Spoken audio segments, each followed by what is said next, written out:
Another anime time so soon?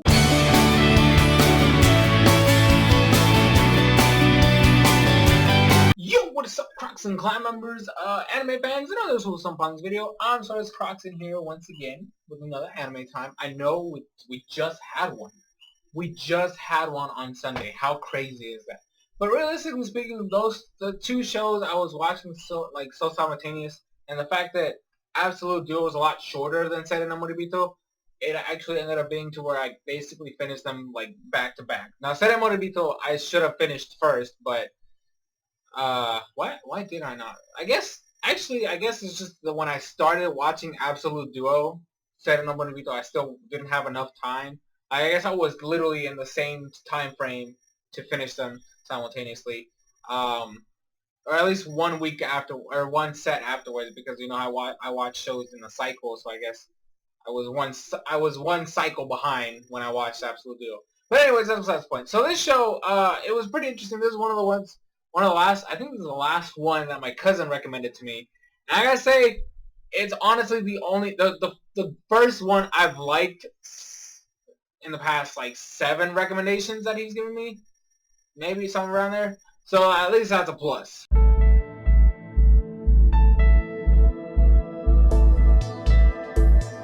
Alright, so the story for this show, it's technically speaking, the story is, there's 2 versions of it, right? I mean, not like the show itself splits it. There's actually 2 sides to the story, because you know you have the two main character and their like set of support characters, and then you have, I guess, the villain. I mean, realistically speaking, the villain of the show is not really like a person. It's a thing that doesn't even show up till the end of the show.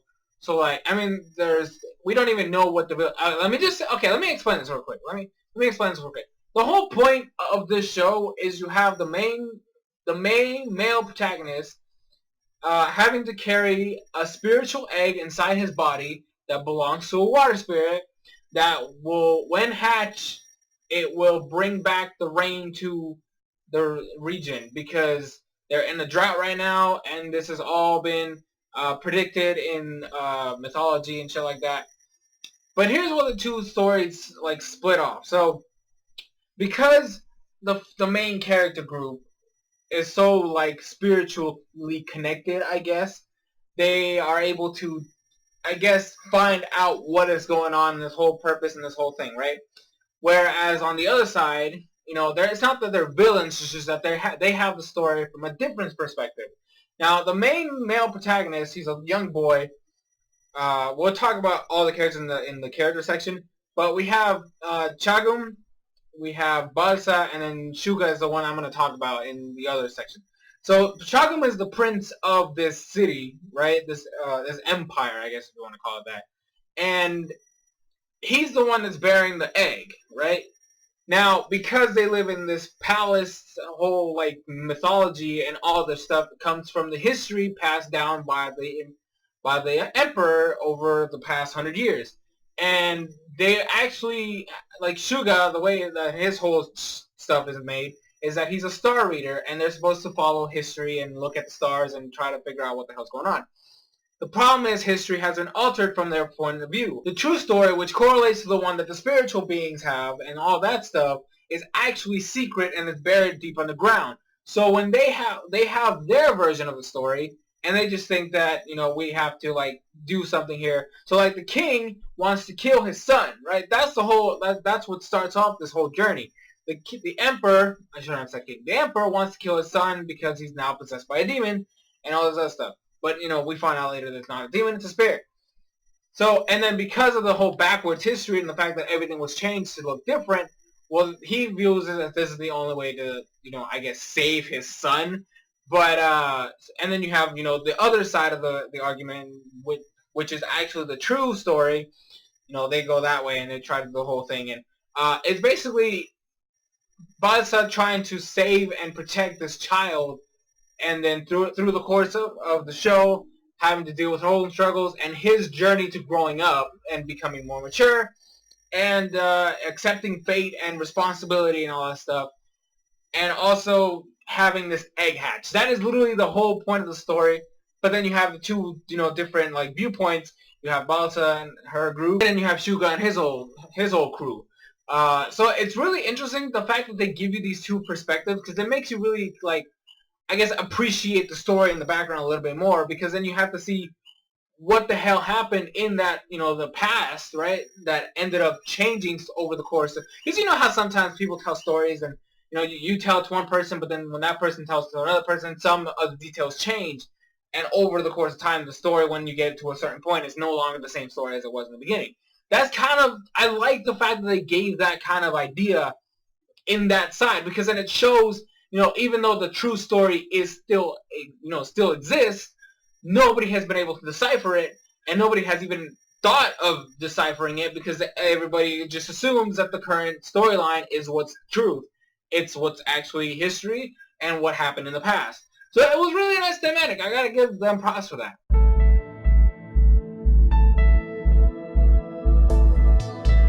Alright, visuals and animation, music, all that stuff. You know how it goes. I will say this, in terms of visuals, I have to say this show sometimes, I mean, I thought it looked beautiful in certain scenes, but there's some times where it's not that it's bad, it just doesn't. I like the morning scenes a lot more than the night scenes. I'll just say it like that, because there's more vibrant colors. I like it when there's a lot of bright colors that showcase what's going on, and it actually gives a full view of what is going on in terms of the landscape and the area and all that stuff, and just the feel and tone of nature and all that stuff, because this show is really deep into the nature lore, which is why I like it. But then you have some of the night scenes aren't as great, because everything looks dark and you just can't really see a lot of detail. And also some of the action scenes aren't really great, just mainly due to the fact that they're not really doing straight up like full on action stuff. It feels wonky in certain areas, because the way these characters fights is not like the main protagonist, like Badsa. She's not out to kill, so it just feels really weird, because then it's kind of like she's holding back, right? So then you just see it's kind of like a I mean, it works, but just I'm telling you, from a visual perspective, sometimes the fights just don't look as fluid because of that. It as a story plot, it works, but as a visual, it just doesn't. That's just what I'm trying to say here. In terms of the music is really nice. It's very mellow when it needs to be. When there's some dramatic ass scenes, I'm gonna tell you right now, that shit gets dark in certain points of the show, and I really like it. Also, when we get there's certain flashbacks that we do get around. So they do have some nice melodies, and I really like it. I love the opening. Just personally speaking, has a nice flow to it, and it's very, very tonally soothing.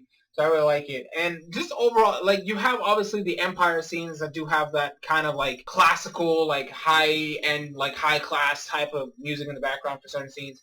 And it just flows really well. And I gotta say, I really, really appreciate it.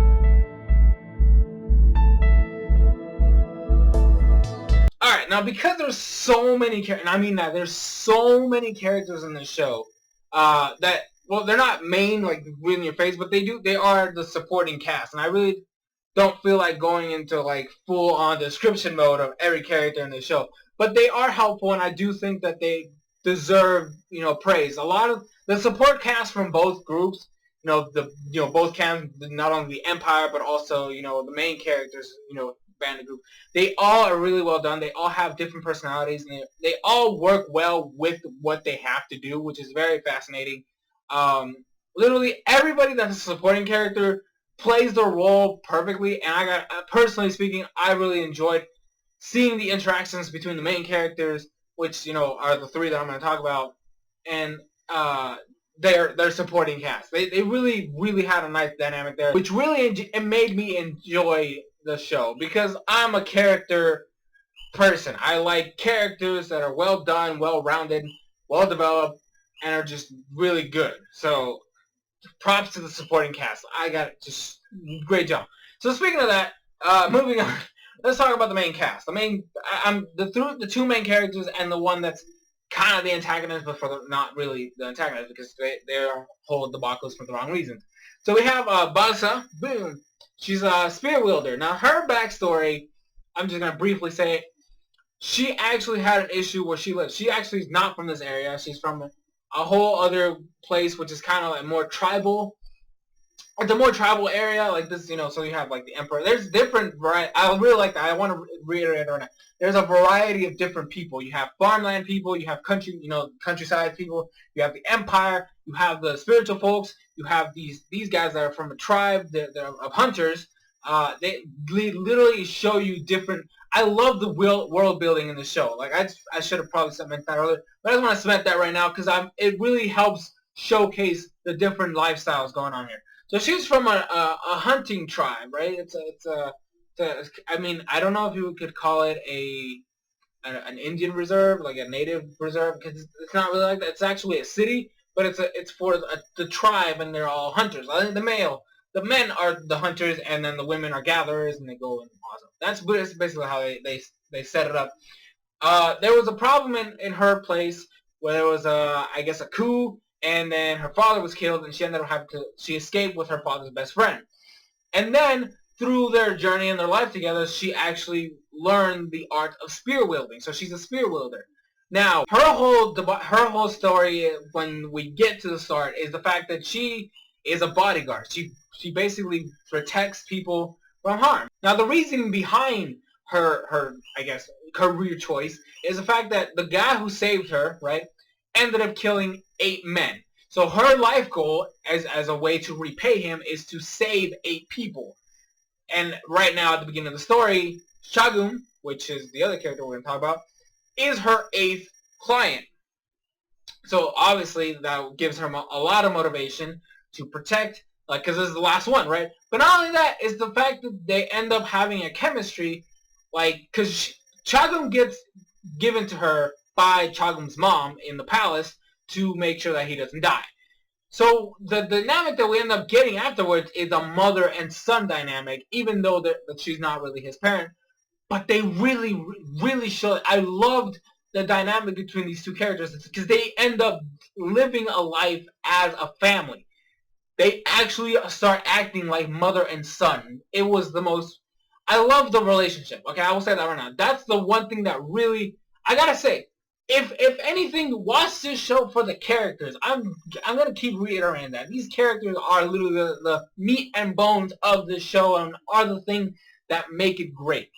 The interaction between these two characters is what makes this show so great. So she goes from this, oh, it's just another client, I've got a bodyguard, I'm gonna get the money and payment and all that stuff, to a mother and son relationship where she actually starts really caring for this kid and give her life up to save his. It gets that deep. And they spent literally over a year together. So this relationship takes time to flourish, and it's just amazing. I love them moving from place to place and them acting like that and all that stuff. There's also a scene I'm going to talk about. It's kind of like a spoiler in the spoiler section, which just drew that point home. Then we have Chagun, right there. So he's the little boy. He's the one that's carrying the egg. So he is the guardian of the spirit, which is the name of the show. He is Seirei no Moribito. He's the guardian of the spirit. He's the one that's supposed to protect this egg, make sure it hatches. So, at the beginning of the show, his whole journey is growing up and accepting responsibility. Because in the beginning of the show, he's a pampered prince. He's had everything handed to him on a silver platter, people groveling and worshiping him and all that stuff. Literally, textbook, fried, what the hell is the spoiled brat. That's the best word they could say. So he goes from that to becoming a man. That's his journey. He goes from this spoiled brat little kid who's just had a life of luxury to a man. I mean, he's still like 14 or something like that. I don't actually remember his actual age when the show ended. But he goes from that type of mindset to the mindset of a man who needs to take responsibility and needs to realize that the world's not fair sometimes, but you have to go in and do your business and do it right and accept what it's given to you. And so it's a fluid transition. I really like the fact that it's because of Balsa that he's able to grow. I mean, you would think that your parents would do that, but you have your dad trying to kill you, and then your mom has to give you up so you're safe. It's kind of like, I'm glad that at least that was able to be a thing, because she really helps him mature. Because being a person who lives in a palace, you don't really get to do a lot of things. You don't have a lot of freedom a lot of the time. and just have everything given to you. Whereas when you live out in the countryside or in these certain places trying to hide out from the emperor and all that stuff, you basically have to live life to try to, like, stay alive. Like, she teaches him how to haggle, which is something I don't even know how to do. I get scared, okay? I get nervous when I try to haggle. I'm like, I really stutter. I can't do it. So I just have somebody else do it. He learned the art of haggling. So he wants something, it costs this much, but then he tries to offer it this much, but then they won't accept it. And he's like, oh, well, I could just go over here, and they were selling it for this price, so I guess I should go there, and then they get my business. He starts doing that shit, and then he starts getting better at saving money, doing work, paying, getting a job, getting money, getting funds, like harvesting. He starts doing a lot of stuff, and it's really, really amazing. I loved his character arc. Oh my god, so amazing, so beautiful, and I just loved it. I really loved his whole thing. It's, oh my gosh, amazing. And then we have Suga, the star reader. This is the star reader. So Suga's whole thing is that he is very loyal to the prince, right? This prince in particular, like, he does have a brother who's older, more wiser, but he's sick. Okay, like I said, a lot of these supporting characters really do a lot of work, and Chagum's brother does a lot. And even though this man, I mean, it's a spoiler, but it's something that you're supposed to just assume right from the first moment you see him, which is like episode 2. So if you don't want a spoiler, like, mute it for like 5 seconds. He dies. So Suga is like really devoted to Chagum as a prince, as a person, because he's been kind of like a mentor, like taking care of him since he was a child, kind of. I mean, he's still a child, but like when he was younger, like a baby and shit like that. He was always the one that was there, and then, they kind of had this, like, life together type of thing. So he's very devoted to him. And he's also kind of like the new fledgling star reader. Like, he just got promoted to this place, and he was told that he has to read the secret scriptures and shit like that. And his whole journey, right, goes from being a complete psychopath trying to, rescue Chagum and all this other stuff by using, trying to find a way to save him some other way, to a person who ends up realizing that they were all wrong, to then go against the Empire by sneaking into the secret tomes and reading the secret scriptures to try to decipher the secret scriptures, to freaking find out the truth behind everything, to basically agreeing with what they were saying, and then find a way to save Chagum from the evil that's going to happen, and then convincing the entire Empire that this is what they need to do. Have his gang of assassins stop trying to murder these people, because he actually is the one that sends them after her, to then working together with these people to try to solve everything together. Oh my goodness. Like I said, these characters are what make this show great. If for anything, just watch it for that.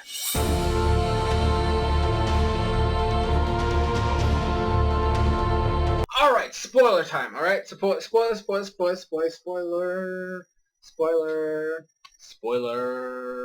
Alright, so this section right here, I'm going to go into what happens in the finale. And I'm also going to explain what the hell the actual antagonist of this show is. So as I mentioned earlier, that Chagum is the egg guardian. The guardian of the egg, the guardian of the spirit, all that stuff. He has an egg inside his body that's supposed to hatch into the water spirit that will bring back the rain to the land so that they can harvest food and all that stuff and basically start a whole cycle again. Now, the egg is inside a person or a body, a thing, a person or a thing. I will get to that in a second. According to legend, the carrier of the egg is supposed to be ripped to shreds by the La Unga, which is something that we don't even know anything about until the finale. In fact, we don't even get to see what it looks like until the finale. So the thing about this character, not character, I mean, La Unga is not really a character, it's just a freaking monster. But the thing about it is the fact that they don't ever go into full detail about it until we see it. And even then, they don't even explain it. They just, I guess that's like one of the issues I have with the show. I mean, it doesn't really ruin everything because what they do with this thing and what they kind of base around this thing and the journey that happens to get to this point actually really worked well together, and the actual final battle was actually pretty. It showed a lot of character in a lot of different areas. So one of the things I didn't mention before, because it's technically a spoiler, is the fact that this world is split in two. You have what would be considered Earth, and then you have the spirit world. So it's kind of like, I don't know, any other fucking show that has like a spirit world and a human world. That's basically it. And it's technically speaking, there is a line in the middle where you can cross between the realms, but not everybody can, from the human world, can enter physically into the spirit world, and vice versa. Okay, even there, actually, we rarely even see spirits except for the Alunga show up in the physical world. So the thing, there is communication though. Like the shamans, like one of the characters that I didn't mention because she's a supporting character, and I really, like I said, I don't want to go into full detail on it, but she's actually able to communicate with the spirits of this realm, specifically the water spirits, which is a lot of things that they show a lot. I'm pretty sure he's just basically a kappa, the one she constantly talked to. And the way she does is by sticking her head in water, and then like she's, I guess, it makes a spell which opens a portal to the spirit realm, and then she's able to talk with said kappa, who then can relay the message, and then he relays message to her. It's pretty interesting, the fact that they do kind of have this whole thing where it's split and shit like that. We also get certain scenes and certain moments where they kind of accidentally cross into the other world, which is one of the things that happened with Shagum. Shagum ends up, because of the egg, having the, I guess, visions, but realistically speaking, his spirit is just going into the spirit world, where he gets these visions that he's inside this place, this plane, he's on top of, there was this one scene in particular where he was freaking on top of a freaking ravine, and he's looking down, he's gonna fall, he's gonna die, at least that's what he thinks, but his body is actually still on Earth, it's just that his spirit crossed into the spirit realm, and then he was able to see everything. So, leading up to the finale, we get this kind of thing where Chagum actually starts rejecting his purpose and his responsibility of being the egg carrier, and is just planning to go back to the palace. Now, Badsa is able to basically kind of convince him to come back and stop being a little bitch, baby. Like I said, the mother-son dynamic was beautiful, because in this scene, he literally tells her that he wants to just go back because he's gonna die regardless if they keep doing this thing, and he just wants to go back home, and because his brother is dead. Well, Basa is just like, well, I'm not gonna let you go no matter what, so the only way you can do it is by killing me. And so she throws her spear at him, tells him to kill her. What ends up happening is he actually tries to kill her, and she basically stops him and smacks him across the face and tells him, how dare he raise a weapon to his parent. Oh my gosh! And then she starts crying because he doesn't want to die. Like, this whole thing happened because he doesn't want to die. And then he's like, I just don't want to die. And then she tells him that she refuses to let him die. Freaking family moment right there. And then they go in the mountains and they hide away, and then he's now like all depressed. They actually do this whole like kind of, he's depressed and gloomy and just doesn't even talk to anybody or even care about anything. And they do this thing where it's like a passage of winter. The egg is supposed to hatch in spring, so they have to do this whole like, I think it was like 3 or 4 episodes. I believe it was like 3 episodes where they were inside this cavern inside this mountain that was like a secret hiding place. So it was actually like a mini city inside there. Like, well, not really a city, but there was like rooms and like kitchen and shit. That was prepared for them to live through the winter. And then Badsa basically gives Chagum her backstory about how everything happened and all that stuff. So really, it's basically like a bonding moment between these two. And then he basically asks her to teach her the way of the sphere. And they do this training montage, which was amazing. And then he ends up getting a sword, which honestly he didn't even use, but it's a cool artifact, you know, whatever. And then spring comes. So to set up the stage, Badsa, Chagum, and another supporting character have been living in this cave all winter long. The other supporting character was out and about trying to find research and information, try to stop or like help get the egg out so they could hatch and all that stuff. Meanwhile, you have Shuga doing his whole thing, trying to research and trying to make sure that they understand everything. They end up going to the place they need to go, but it ends up not being there. This is where we meet our villain, which is not really a villain, it's just a monster. He's a freaking... I'm just going to show a picture of it because I can't really describe this freaking thing. It's like a crab, plant, tentacle monster, squid. I don't know. This is La Lunga. I'm just going to show it again. This is La Lunga. This is the thing that's called the egg eater. He's supposed to rip out, like his whole purpose is try to eat the egg. But the only way the egg gets out is by ripping apart the body, the guardian, and then eating the egg and all that stuff. So, this is in one spot. This is in one area that this whole debacle happens. They actually repel it with fire because apparently it's weak to fire because it's an earth spirit. They actually do some elemental stuff. They're like, okay, so fire is strong against ground or earth. Earth is strong against water, and then water against fire. That's kind of like the dynamic there. So because it's a spirit that's trying to eat the egg, which is a water spirit, the monster has to be an earth spirit, so you beat it with fire. Pretty crazy, huh? And then they kill it, right? At least we think they kill it. But realistically speaking, there's more than one La Lunga. I'm going to try to edit in like just a small clip of the fucking finale of how many fucking things of this shit was there. But they end up going to this mountain because like Chaplain basically like splits and just runs out of there. And then they end up getting these flowers. Now these flowers, I'm going to say this right now because it's an actual important detail, which is why I didn't mention it before. It's a specific flower that when eaten actually gives you like, it's like a basic drug that just sends your spirit into the spirit world. Like just, I mean, your entire body's in the spirit world now. You are able to physically enter to the spirit world because of this spiritual flower. And if you have a strong enough spirit will, or if somebody uses a spell on it, you're able to do that. So they get to this plateau. The freaking La Lunga are over the here trying to destroy everything, and then you have Balsa and the assassins attacking them and trying to protect Chaplain. You have till sunrise to protect the egg, and then the egg must hatch. Now, because at this point nobody knows anything, Balsa or Chaplain is just assuming that he needs to be ripped to shreds because he's actually trying to get the egg to hatch. At this point, he's accepted the fact that he needs to die for this egg to hatch. But through the power of knowledge, right, and research and combining the cultures, you know, the past of the palace with the past of the spiritual, you know, beings, or not beings, but like the spiritual folk, they were able to figure out a way to get the egg out of the body without actually killing Chaplain, which is what they do. They get the egg out, and they get sent to, it gets caught by this bird that's supposed to take it to the ocean where it's supposed to hatch, and then creates the rain. And it was a beautiful moment. And then we get the finale, the final episode, the final scene, where his dad is still a dick. Honestly, I think that's the one character that doesn't get redeemed at all throughout this show. And it's honestly, I guess, like the black stain of this show is that one character never changes.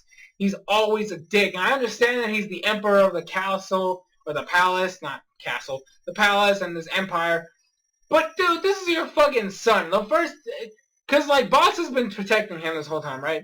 And the first thing this dude says to him, to his son, who's right here kneeling and bowing in front of his dad, because this is just how fucking, how these people work. He literally just tells him to completely forget about this woman, no matter what happened, because he's now the prince hero of the empire, because he was able to hatch the egg, defeat the La Lunga, and bring back the freaking rain. Ugh. But anyways, that's not how it ends. It's really nice, because what ends up happening is Balsa and the crew don't even get to say goodbye to him, right? They actually weren't even allowed to see him again. But they are, well, I mean, they see him, but they can't really talk to him because they're kind of, like, they're giving them, like, I guess, like, a reward, but then everybody's, like, all the, like, the emperor, Chagun's mom, and, like, two other ladies are sitting on chairs on top of these stairs, while Chuga's giving them their rewards. And then they leave, but they actually, thanks to the assassins being badasses, see, like I said, I really like these characters because of the way they change. They're like, oh, you can't go out this way because this is only for, you know, palace people, and you gotta go out this way. But they weren't being dicks about it. They actually were doing this on purpose because Chagun was waiting for them. And then they have this nice touching moment to say their goodbyes. like Chaplain just starts talking about how he wants to go with her everywhere. He wants to keep adventuring and all that stuff. And Balsa was like, hey, if you want, I can cause a distraction or cause some mayhem, and you can run away with me. And then this is where we get the full like development closure, because he's like, no, I appreciate it, but I am the prince, and I need to take responsibility to myself. And I'm like, yes! Yeah, I mean, I would have really, like, it would have been nice for these characters to be together forever, but it's the journey. Like, the fact that he grew up. He grew from what he used to be. He's now a different person. He's actually here. He can take responsibility for himself, and I love that. I love what they did with that. Oh my gosh. And then, obviously, they say their goodbyes, and then they leave, and then they all separate. Balsa goes back, like, the last thing we see is Balsa going back to where she was from. And then we have, like, the other supporting characters doing their thing. And then Chaplain is obviously back in the palace. And it's just so nice. I thought it was a nice ending. Even if we did it, if I didn't get my, I mean, obviously Chaplain is not her kid. And while I didn't, like, get that final moment of them just staying together forever, it was the payoff of his journey into adulthood that really solidified this show as one of my favorites for at least now. Alright, so obviously I've been praising a lot of this show because of its characters and all that stuff. And that's honestly the best thing about it. I mean, granted, the visuals are great, the music is great, but it's the characters. The story is pretty decent. I gotta admit, the story is decent, but nothing works without these characters. Like, the supporting cast really helped flesh out the main group to the point where they were able to have their story and their development and everything go so smoothly. Granted, the show's not perfect. Okay, there are some glaring problems. Like I said, the fighting scenes are kind of weird sometimes because not only is she a spear wielder going up against all these swordsmen and shit like that, and then you got a bunch of other stuff, and the fact that she's not trying to come out here and try to kill these people really kind of makes some of the fighting scenes awkward. And realistically speaking, like I said in the spoiler section, I mean, I can say it right here because it doesn't really matter. The emperor doesn't ever change. Like, he stays a dick for the whole time. And I understand that he's supposed to be the emperor, so he has to be, like, just stone cold all the time. But I would have really appreciated a little bit of change from him. But overall, it was still a nice show. And I gotta say, the characters are really the thing that really, really, really drive this show. So, as a person who loves characters and character development and character growth and character storylines and character arcs and all that stuff, I would say finish this show. Watch it all the way through, and you will not regret it. But that's only if you're like me. If you don't really care too much about characters, I still say check it out, because visually it's still pretty pleasing, and the music is still pretty good, and the story is pretty decent. Like, it's pretty decent. So you can still, like, at least watch a couple episodes and decide on your own whether you want to continue it or not. But as a person who really enjoys characters, I just say, if you're like me and you like characters, finish it all the way through, because you will not regret it. But anyways, guys, I hope you guys enjoyed. I have been SoresanCrockxen, and I'll see you guys in future videos.